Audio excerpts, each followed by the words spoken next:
Bonjour à tous et bienvenue pour cette quatrième conférence de cette cinquième édition de Virtual Livre.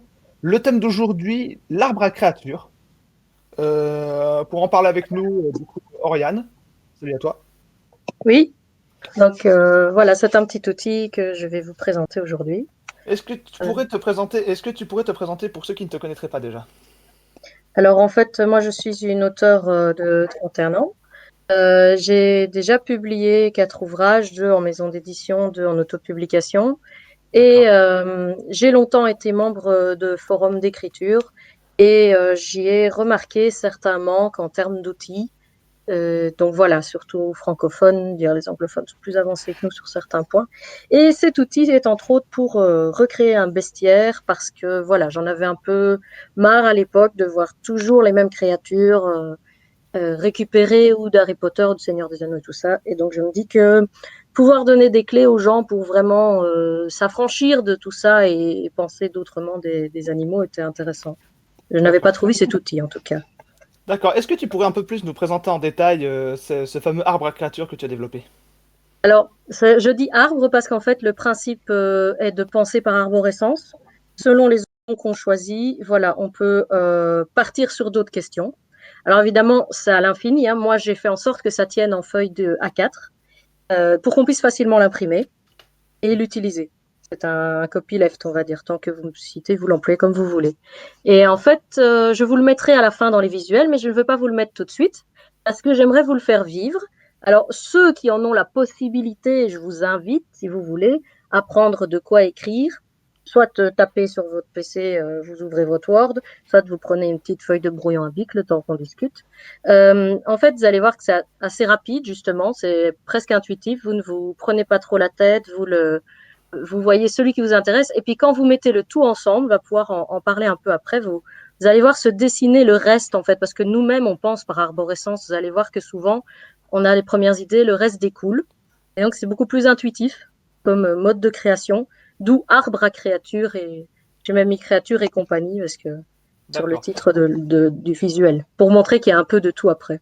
D'accord. Donc tu veux préparer un petit atelier pour ceux qui regardent la conférence et du coup tu conseilles de prendre une feuille A4. C'est bien ce que tu as précisé. Une feuille A4. Bah, non, une feuille. Moi, ma feuille est à 4 quand on D'accord. l'imprime. C'est ça que je disais. Donc, mon Ah, arbre est extensible, mais évidemment, j'ai pas fait, j'ai limité aux grandes questions pour ouvrir les champs de possibles, en fait. Après, les gens peuvent l'exploiter autrement, une fois qu'ils ont l'outil de base. Donc d'accord. là, Donc je il faut un présente support pour mon écrire outil dans qui tous est les cas. l'outil de base. Mais les gens peuvent prendre de quoi noter. Après, ça peut ne pas être une A4. Je vous avoue qu'en une demi A4, il y a assez. Donc, Donc sortez un document Word et un papier ou un papier et un stylo dans tous les cas. voilà. Vous avez le temps de vous prendre ça tranquillement. Et voilà, c'est parce que vous allez voir que ça va assez rapidement. Je vais vous faire par étapes. Il y a 3 étapes dans l'arbre à créatures très spécifiques. La première étape sera la classification. La deuxième étape, c'est pour la physionomie. Et la troisième étape, c'est pour l'environnement. D'accord. Donc d'abord la Donc voilà. classification. Donc la classification, est-ce que j'attends peut-être 2 secondes que les gens aient pris leur bic ou quoi? Si tu as plus Allez-y. de questions? Oui, bah écoute, Non, ça va, je on crois. va attendre que 10 petites secondes deux le temps qu'ils minutes. puissent le sortir. Au Voilà, pire, c'est ça. dites-nous dans visuel si c'est bon. De Alors quoi pour ceux noter. qui sont arrivés, si vous voulez, vous pouvez prendre un papier, un bic si vous avez envie de vraiment vivre l'outil et le tester. Après, vous pourrez même du coup me faire un retour, hein, si ça vous parle ou non quand vous l'essayez. C'est intéressant aussi. Vous n'êtes pas obligé, comme je dis, c'est parce que c'est plus dynamique, c'est sympathique. Et on vous laisse le temps de prendre s'il faut pour écrire. Juste 2 minutes à 13, je Ah, démarre, quoi. très Ça va? bien. Comme ça, les gens ont le temps de prendre. Et donc oui, voilà, cet arbre à créatures. J'ai créé d'autres outils aussi de temps en temps. J'aime bien quand je vois qu'il manque quelque chose, creuser le sujet, aller voir différentes choses. Et j'ai l'impression que pour créer ces bestiaires, il n'y a pas énormément de personnes qui s'étaient penchées sur la question. Et Et en attendant que les gens se préparent, est-ce que du coup, tu as utilisé cet arbre à créature dans tes ouvrages? Est-ce que tu pourrais nous en parler un petit peu avant le démarrage? alors oui, moi par exemple, je me suis amusée à créer les Tanguma il y a déjà un certain temps. D'accord. Je ne savais pas vous récupérer mes premiers visuels, du coup j'ai vite griffonné quelque chose pour vous donner une idée de ce que ça avait donné au final. Parce que bah, je dessine comme un pied, mais c'est pas grave, vous aurez une idée quand même. Donc voilà, en visuel, je vous le mets. Par exemple, ça, c'est un tangouma et ce sont les montures de personnages dans une de mes fantaisies. Et donc voilà, il va pas se baser sur des créatures existantes. Il y a le mélange de tout qui réside de cet ensemble de questions. Je savais comment il mange, ce qu'il mange, dans quel endroit il vit et tout ça. Donc, ça m'a aidé à beaucoup mieux le rendre crédible en fait dans le récit. Donc ça vous donne une idée. C'était dans un vieux récit de fantasy que j'ai écrit il y a déjà quelques années, parce que cet outil a son temps. Et voilà, ça, c'est un exemple D'accord. créé avec ça. Vous donnez le nom à la fin, alors je pense que c'est mieux, parce que souvent, quand on crée les caractéristiques, il y a un nom qui va être beaucoup plus évocateur pour vous, je vous conseille. Il y a un petit encart pour donner le nom de la créature dans mon feuillet, mais je vous suggère de ne pas le faire avant. C'est plus intéressant de le faire après. D'accord. Comme ça. Euh, Je crois que je vais me lancer, oui. oui, donc parle-nous de la première étape. Alors, la première étape, c'est la classification. Hmm. D'abord, donc, notez celle qui vous intéresse. Faites comme si c'était un QCM quand je vous cite. Je vais faire par niveau. Donc, le premier niveau, c'est de savoir si on veut qu'elle soit en partie humaine donc, et transformiste. C'est-à-dire qu'il y a des moments où elle se transforme. Ou bien vous considérez que c'est une créature qui est hybride. Elle est tout le temps moitié humain au peuple de référence et moitié créature. Ou bien elle est complètement, on va dire, animale, donc créature pure et dure. Donc choisissez une de ces trois catégories et je vais vous prendre par catégorie. D'accord? Ne prenez pas trop de temps de réfléchir, choisissez comme ça, vous allez voir que parfois ça crée des trucs plus sympas aussi. Donc ceux qui ont pris la classification humaine ou transformiste, vous allez devoir choisir si cette créature elle est adulée ou repoussée par les peuples de référence. À nouveau, je ne donne pas de nom de peuple, je n'influence pas. Est-ce que cette créature va se considérer plutôt humaine ou créature qu'elle se transforme? Est-ce que, donc ça vous voyez, hein, je vous dis, vous notez au fur et à mesure, vraiment, ne réfléchissez pas trop, après vous ferez le topo et vous verrez ce que ça donne. Vous prenez quel degré de souffrance lors de la transformation? Il peut ne pas souffrir du tout, souffrir beaucoup. Et aussi, vous décidez de la fréquence de sa transformation. Ça, c'est pour ceux qui sont dans l'humain transformé. Ceux qui ont choisi hybride, il y a des questions qui se relient, par exemple, elle aussi, est-ce qu'elle se considère plutôt humaine ou l'autre? Vraiment 50-50. C'est vous qui voyez. Pour l'hybride, citez les parties du corps qui sont différentes du peuple de référence. Vous allez aussi estimer le pourcentage sur le corps des éléments animaliers en général. Est-ce qu'elle est plutôt, enfin, elle n'a plus que très peu d'éléments du peuple de référence ou est-ce qu'elles sont vraiment qu'un tout petit peu hybrides? Est-ce que il va vivre en solitaire ou en groupe ou autrement? Peut-être hybride. Cette question, je rebondis dessus, je vous laisse réfléchir pour l'hybride. Je vais poser la question à ceux qui ont choisi l'option animale. À nouveau, la question du vivre en solitaire ou en groupe se repose. Elle peut un peu se mettre pour tous.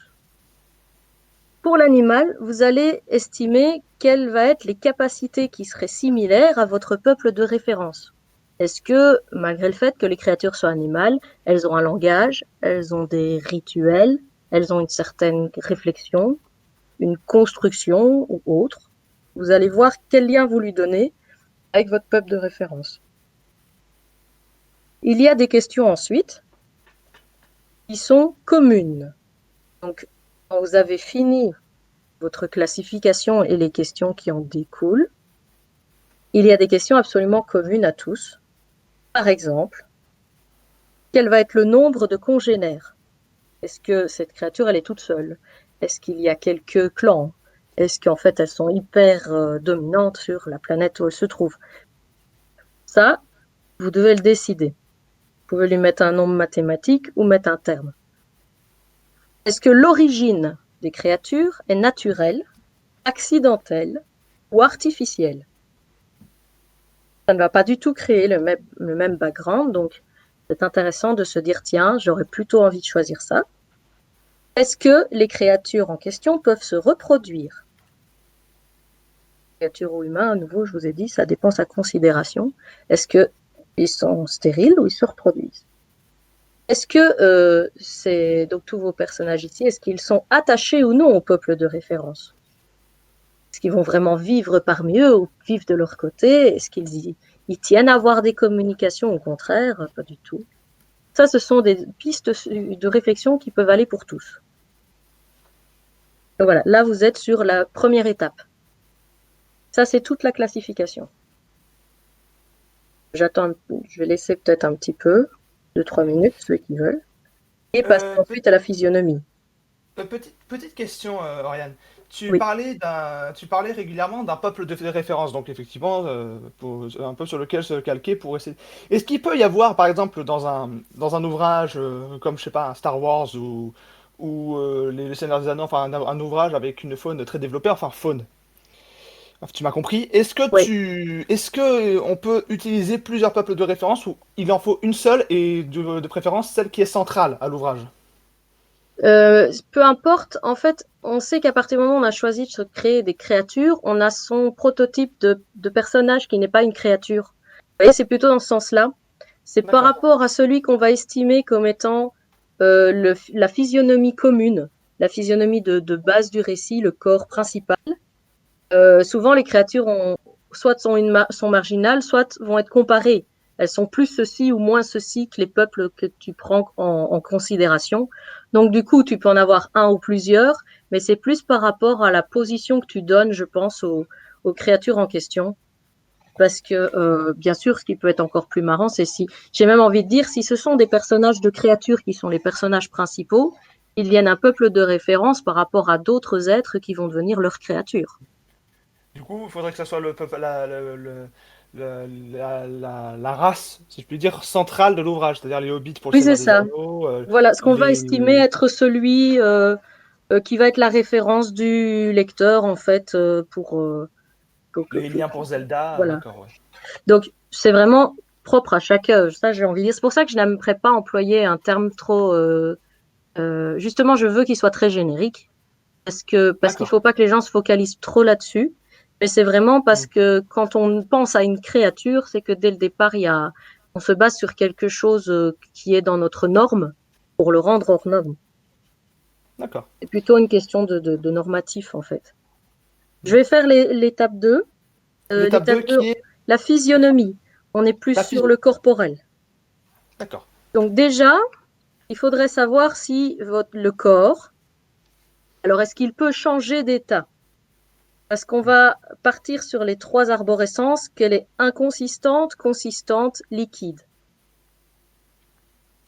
D'accord?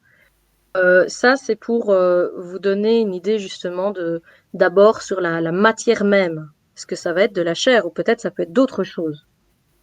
Voilà, déjà, peut-il changer d'état ou ne change-t-il pas d'état? Et ensuite, choisissez si vous voulez que cet état soit plutôt inconsistant, soit plutôt liquide ou soit plutôt consistant. Hmm. Je vais te faire comme j'ai fait pour l'étape 1, catégorie par catégorie, je vous donne les sous-questions. Alors, en inconsistant, ceux qui ont choisi de prendre un corps inconsistant, par exemple, je vais vous demander s'il est visible ou invisible. Si la matière est identifiée. Pas du tout. C'est pas de quelle matière il est vraiment fait. Elle peut être gazeuse, mais elle peut être spirituelle, elle peut être d'une autre forme. Et ça, à nouveau, c'est une piste en plus pour vous donner de la réflexion. Donc ça, on est sur l'inconsistant. Si vous avez par contre une créature qui est plutôt liquide, est-ce que vous pourriez par exemple donner une raison qui solidifierait l'être? Ça peut ne pas toujours être les mêmes choses, hein. On peut penser à qu'un être d'eau va se faire congeler, il n'y a pas que ça par exemple. Vous pouvez partir sur des causes de solidification toutes diverses et variées. Est-ce que ce liquide a une certaine texture ou une certaine couleur? Vous allez identifier. Et pour les consistants, c'est ceux où on a tendance à le plus s'étendre. J'ai un peu plus de sous-questions. En consistant, je vous demande par exemple s'il a une queue ou plusieurs. et si là où elles ont un usage particulier. Je vais vous demander aussi s'il y a des pattes, des nageoires ou autre chose. Il y a les ailes aussi. Dans ce cas, quel va être leur nombre? Et en sous-question du nombre, il y a le nombre d'extrémités, parce que parfois, vous avez, bah voilà, ne fût-ce que pour les ongles, ou pour les plumes, pour les ailes, tout ça, ça se redéfinit encore, quoi. Dans les Hmm. pattes nageoires et les ailes, il y a parfois des moyens de recouper dedans. Et donc, l'usage de tout ceci, vous y pensez. Est-ce qu'au niveau de la manière dont est couvert, est-ce que la peau est nue? Est-ce que ce sont des plumes? Est-ce que ce sont des poils ou des écailles ou autre chose? Et est-ce que le recouvrement est complet ou partiel? Et voilà, ça, ce sont déjà des options pour vous. Et ensuite, vous avez les questions communes liées à la physionomie. Par exemple, est-ce que la créature a des sens ou un sens qui est absent par rapport au peuple de référence? Ou au contraire, on peut évidemment imaginer qu'il compense par un autre sens. Est-ce que ce sont plutôt des créatures qui vont être magiques ou réalistes? Et aussi estimer son espérance de vie. Et si pour vous aussi, la créature est proche d'un animal réel, et un animal que vous avez en référence. Ça, c'est pour aussi vous montrer vos propres codes et comment vous estimez qu'est cette créature. Donc après, on passera à l'environnement. Et puis, je vous montrerai qu'il y a une étape 4 conditionnelle qui est uniquement pour les éléments magiques. Parce que ça m'a paru intéressant de laisser un petit encart aussi. Donc voilà, ça, je vous laisse voir. Vous avez choisi la physionomie, le corps. Est-ce qu'il peut changer d'état? C'est une sous-question. Ce corps est liquide, inconsistant, consistant. Et ça donne un ensemble de questions. Comme vous voyez, j'essaye de ne pas trop descendre dans les arborescences par catégorie.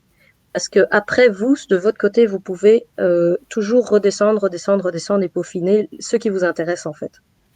Celle-ci, C'est c'est un déclencheur. donc les contraintes qui se sont imposées via les bases de cet arbre permettent de développer l'imaginaire pour tout ce qui est détail, en quelque sorte. Et c'est ça. Parce que ici, si on commençait à faire des détails, bah, y a des gens qui n'iraient peut-être pas jusqu'au bout de leur fiche d'abord avant de se redire, tiens, je fais le topo et j'avance. Et évidemment, ce serait moins pratique pour le diffuser. Quand je crée des outils, j'essaye toujours qu'ils soient très facilement imprimables ou être utilisés en atelier, être échangés ou être faciles à charger. Ça me paraît hyper important en fait. Et voilà, donc si vous êtes prêts pour l'étape 3, on est sur de l'environnement. Et donc à partir de là, vous allez d'abord choisir si vous la mettez en volante, en terrestre, en aquatique. On peut dire très largement hauteur de niveau 0, sous niveau 0, sur le niveau 0. Donc, si jamais vous avez choisi qu'elle soit volante, jusqu'à quelle hauteur peut-elle aller? Et donc, quel va être aussi son foyer, sous quelle forme? Est-ce que, quand on est dans le volante comme le terrestre, hein, est-ce que son lieu de vie, c'est plutôt désert, montagne, vallée, forêt, plateau ou autre? Pour le terrestre, il y a une question qui s'ajoute, c'est son mode de déplacement en fait, lorsqu'il n'y a pas d'outil, hein, donc du corps. Est-ce qu'il marche, il rampe, il creuse? Évidemment, c'est un peu etc. Pour l'aquatique, est-ce qu'il va plutôt vivre dans un lac, un océan, une rivière, une mare? Est-ce qu'il est dépendant de la surface? Est-ce qu'il doit régulièrement être à la surface ou peut passer tout son temps sous l'eau sans problème? Est-ce qu'il supporte la glace aussi? Ça peut être aussi autre chose que la glace, hein, c'est parce qu'en général, c'est ce qui nous vient pour l'eau qui se solidifie. Est-ce qu'il va sur la terre ferme souvent? Est-ce qu'il y va rarement? Est-ce qu'il n'y va jamais? Son rapport finalement à cet élément plus ferme. Ça, c'est pour l'étape d'environnement.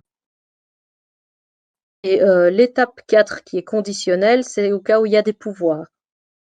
Donc là, je vous ai juste mis 6 magies avec la description du pouvoir et l'objectif premier de ce pouvoir. Est-ce que l'objectif de ce pouvoir, ça va être de se nourrir, de se dissimuler, de se défendre, de se régénérer, d'attaquer? À vous de voir. Je laisse toujours une petite ligne en bas pour des notes d'éléments bonus, parce qu'évidemment, il y a des choses qui vont venir ici que j'aurais peut-être pas dans l'arbre et que vous avez eu en tête au moment où vous avez créé votre créature. Vous pouvez le mettre là. Et les dernières questions communes, qui sont plus générales. Donc, on disait, là, c'était, oui, peuple, comme je t'ai dit, Taiki, ça peut être le peuple de référence en elle-même. Je le mets en dessous, je mets questions communes. Est-ce qu'ils sont proches ou loin? Là, c'est vraiment géographique, hein. Proches ou loin des peuples de référence, ou bien sont-ils le peuple de référence eux-mêmes? Okay. Est-ce qu'ils sont sédentaires ou nomades? Donc là, on est vraiment sur une vision plus macro. Est-ce que ça va être des créatures plutôt exploitées ou sauvages ou... C'est aussi une question, le rapport finalement par rapport aux autres peuples. Quel va être le lieu de repos? Le lieu qui va être vraiment sécurisant. Les aliments principaux. Le mode de reproduction aussi. Est-ce que c'est un œuf? Est-ce que c'est une poche? Est-ce que c'est autrement? Et le nombre par portée du mode de reproduction. Normalement, quand on prend cet outil, on a globalement fait le tour de besoins de base et toutes les bases pour pouvoir après partir sur l'essence qu'on veut.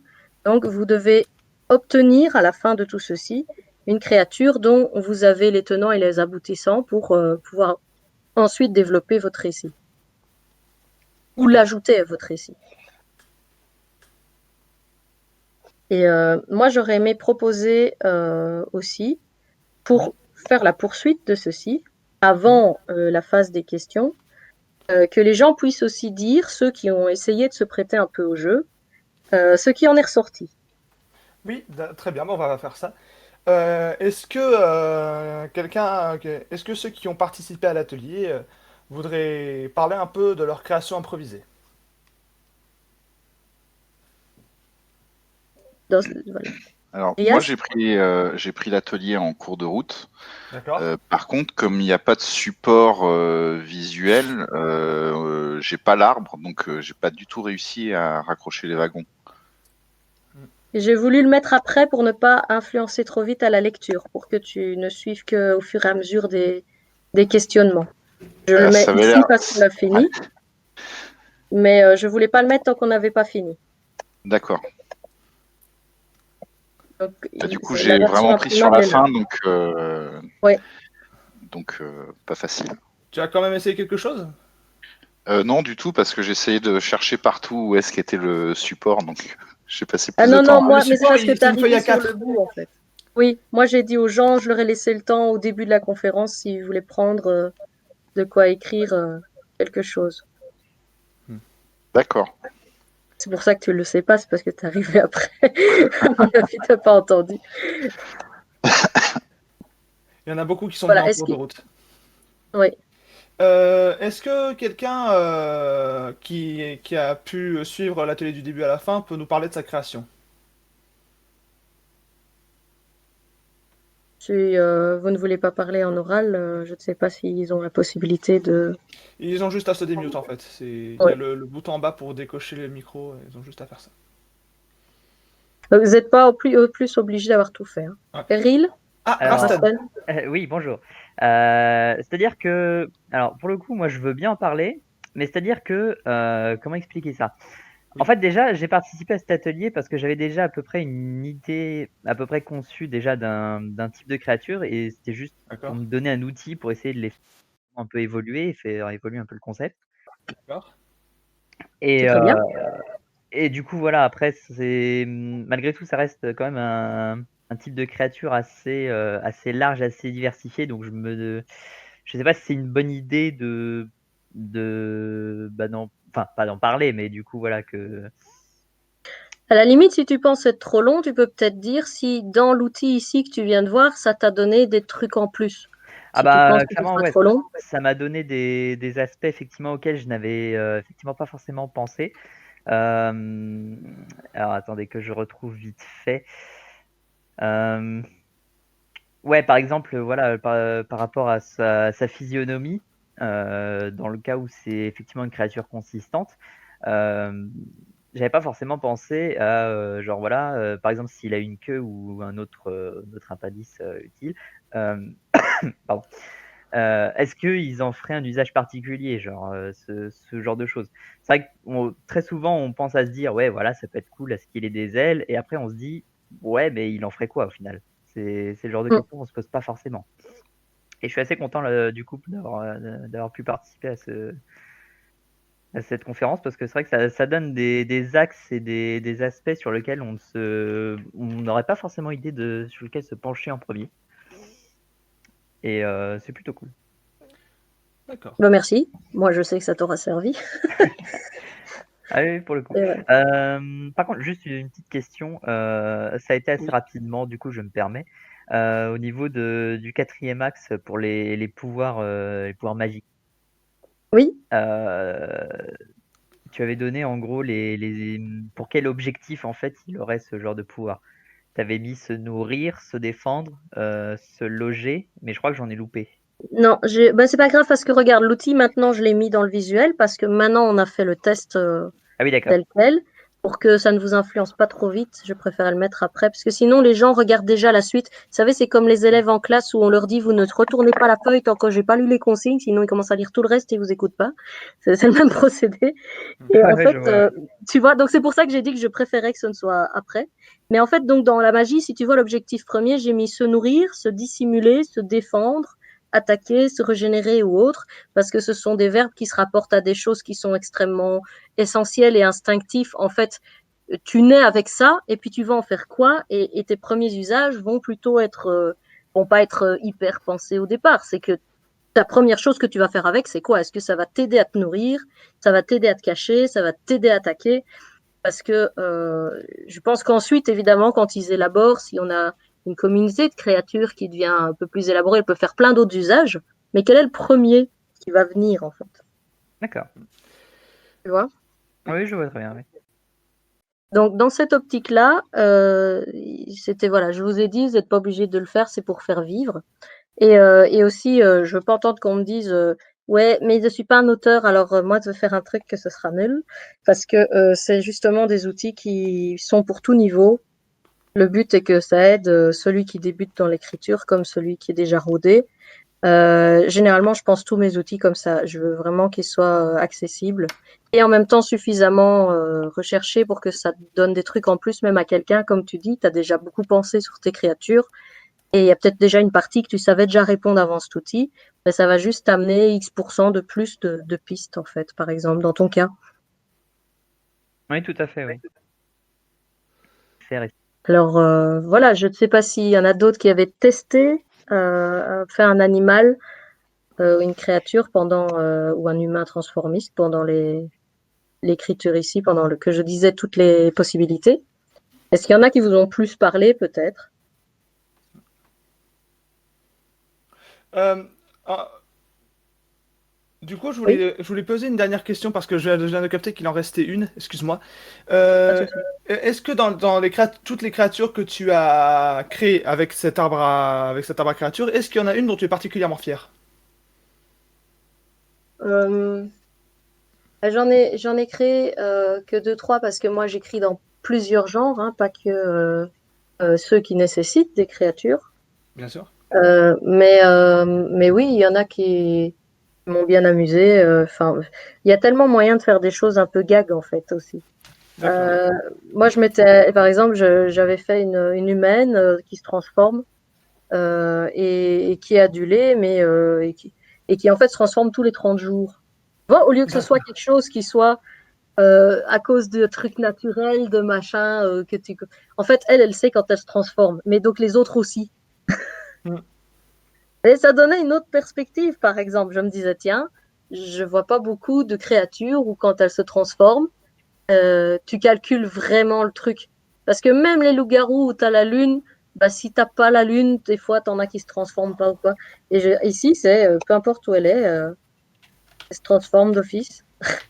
À la limite, elle sait pas quand dans la journée, c'est comme quand tu as tes règles, hein, tu sais que tu les auras, mais tu sais pas quand. Et donc, ça donnait quand j'avais écrit ça, ça donnait des scènes gags. Après, j'en ai pas fait un récit de celui-là, mais j'aimais beaucoup avoir exploité cette créature-là parce que du coup, ça donnait un effet assez spécial. Elle se retrouve avec 2 queues, 4 ailes, des plumes qui, quand elle les met en brillante, ça diffuse de l'énergie en fait. Du coup, les gens ils croient qu'ils peuvent lui piquer des plumes, donc elle se casse partout. Voilà. Et en fait, ce qui est bien, en fait, quand j'en suis fière, c'est justement quand ça ressemble pas trop à des créatures qu'on a déjà faites, parce que c'est ça l'imaginaire aussi. Je vois pas trop l'idée de faire de l'imaginaire partiel. Quitte à aller dans l'imaginaire, autant y aller à fond. On est des auteurs, on est des créatifs. Eh bien, créer de zéro, ça permet de s'affranchir de plein d'autres trucs qu'on a lus qui étaient déjà créés. Et ça développe encore plus, ça repousse les limites de ce qui a déjà été inventé, en fait, dans ce type de création-là. Je trouve ça important. On a une pleine liberté. Pourquoi nous restreindre, nous, avec nos habitudes, quand on pourrait inventer un peu tout et n'importe quoi du moment qu'on pense à une certaine crédibilité. Et moi, c'est ça que j'incite aussi à faire. C'est l'outil, dans sa manière de penser l'ensemble, veut rendre une crédibilité à la créature, mais à côté de ça, l'idée est d'être suffisamment large pour toucher à plein d'aspects qu'on ne touche pas toujours au moment où on les invente. Alors là, je ne sais pas s'il y a des gens qui veulent réagir. Drian, tu peux alors. activer ton micro. Oui, Ton micro tout le long. Quand tu parles pas, faut le désactiver. Mais oui. Non, c'est juste que j'attendais en fait que Ouais. la discussion se termine pour pas interrompre, parce que c'est très très intéressant. Alors moi, je suis pas auteur. Je fais partie d'une communauté de rôlistes, donc on fait du jeu de rôle et les MJ sont assez friands de ce genre d'outils justement pour créer soit des personnalités, soit effectivement des créatures ou des opposants à mettre aux joueurs. Et je trouve l'outil très intéressant, donc je vais le tester plus tard. Mais je voulais savoir, est-ce que tu as créé d'autres outils dans ce style-là, notamment pour créer des personnages ou des héros, des méchants ou plutôt axés sur la personnalité que sur la physionomie? Alors moi, personnellement, j'ai pas estimé qu'il était nécessaire d'en recréer un parce qu'il y en a déjà beaucoup. Et que ici, par Ouais. exemple, je répondais plutôt aussi à un trou dans les outils à l'époque où je l'ai créé. Parce que pour les personnages, il y a énormément d'outils qui existent. Oui.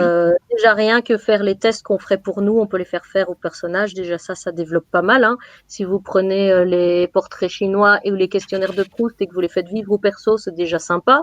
Les interviews de personnages, c'est vraiment intéressant pour développer certains aspects et les rendre très humains. Même s'ils ne le sont pas nécessairement, je comprends l'idée. Et donc voilà, je pense qu'il y a déjà beaucoup de choses qui existent. Par contre, moi, c'est vrai que j'ai des principes pour mes personnages. Il y a des éléments clés que je vais toujours analyser en fait quand je vais faire des persos. J'ai toujours besoin que les personnages aient des objectifs. Quand bien même l'objectif ce serait d'être un gros glandu, il en a un. Et ouais, voilà, mais non, c'est vrai. Il doit avoir des objectifs, il faut un passé. Personnage random que tu sais pas pourquoi il en est là, c'est moins sympa. Des forces et des faiblesses, des qualités et des défauts, c'est pas toujours la même chose. Et alors des tics de langage. Pour moi, un personnage a des tics de langage. Quand bien même il écorcherait la langue française, que c'est sa façon de parler, c'est pas grave. Mais il faut que, idéalement, je pense qu'un personnage qui est bien construit, quand tu as certaines scènes, au bout d'un moment, si tu as certaines scènes où il n'y a pas d'incise, tu sais qui parle. dans l'idéal, je pense. Quand tu as ça, en général, les personnages, je pense qu'ils font leur taf, quoi. Mais J'utilise un outil qui fait ça, enfin qui effectivement qui est basé sur ces aspects-là aussi, sur les tics de langage, les retours sensoriels et les objectifs. Donc oui, ça me parle. Et plus particulièrement sur l'outil, sur les arbres de créatures, est-ce que tu suis quand toi tu l'utilises, tu suis l'arbre ou est-ce que ça t'arrive pour quelque part pour de la créativité de suivre l'arbre mais en utilisant le hasard? C'est-à-dire de tirer à pile ou face un embranchement de l'arbre et ensuite d'essayer de définir quelque chose et de laisser jouer un peu le hasard et voir où ça mène. en fait, comme c'est un outil, tu n'es jamais obligé de l'employer à 100%. Et donc, du coup, quand tu utilises ceci, tu peux ne pas le compléter vraiment, laisser de côté, te faire un début qui reprend ces infos, et puis en fait, après, quand tu laisses courir, tu en as d'autres qui arrivent. C'est une technique comme une autre. Moi, comme je dis, je fais beaucoup, je disais, prendre le premier choix qui passe, prendre à l'instinct. Ça aide à créer D'accord. aussi pas mal. Mais je dirais que le pile ou face, ça peut être un très bon truc quand il n'y a que deux propositions.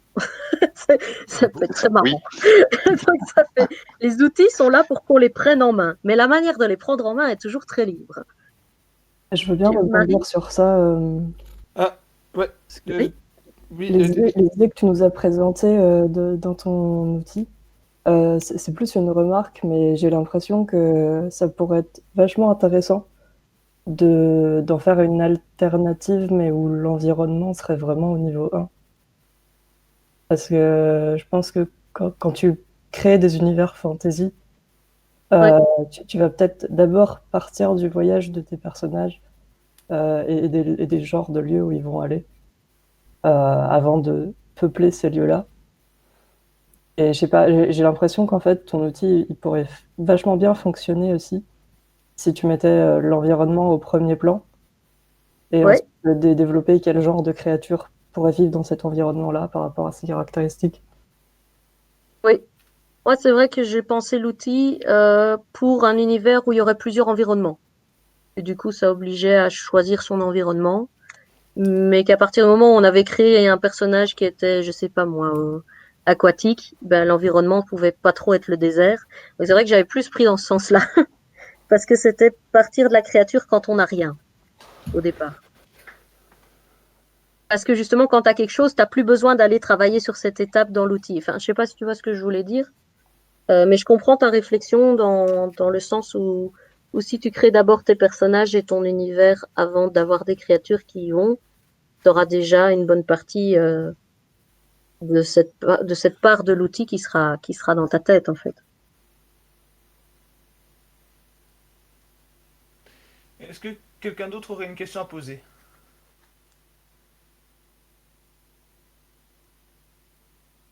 Je ne sais pas, dans ceux qui sont restés en mute, si ils avaient une réflexion sur l'ensemble. N'hésitez vraiment pas, hein. Vous vous démutez et vous dites.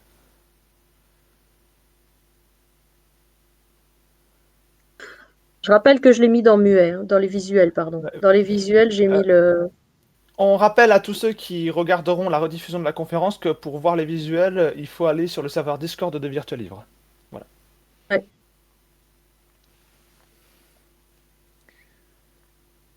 Et alors, bien sûr, je vous ai dit, après, créer le nom de la créature. Il y a un petit encart, nom du créateur, nom de la créature.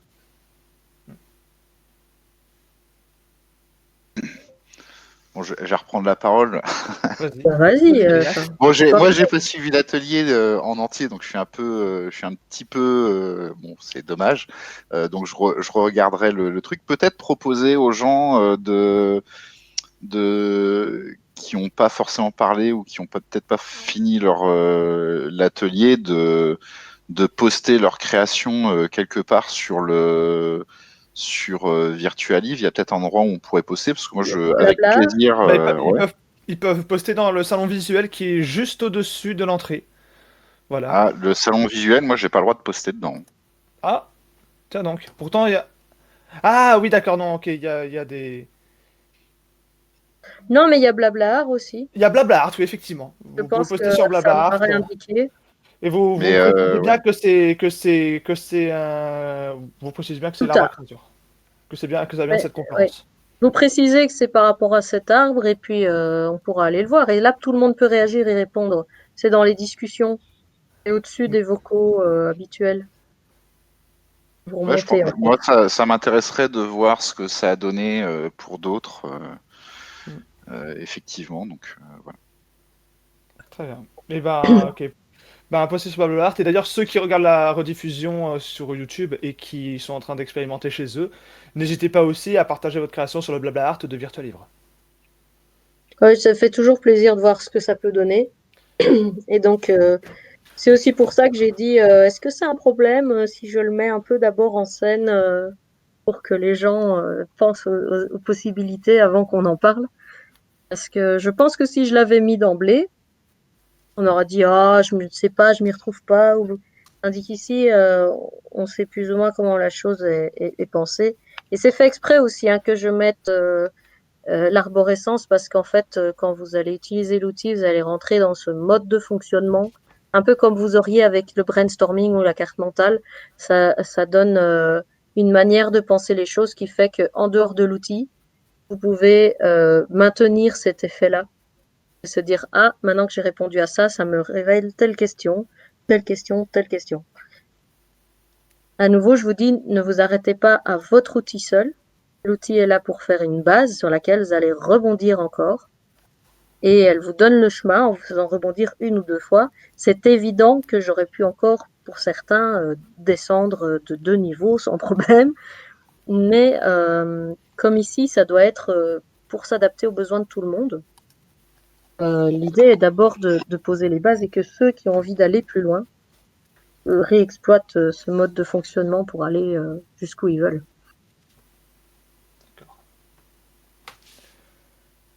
Ouais, je ne sais pas si vous avez d'autres questions.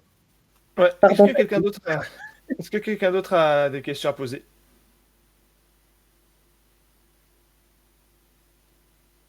Personne? Non, dans ceux qui sont restés, qu'on n'a pas encore entendu. November, Loïki, Esme ou Éléonore.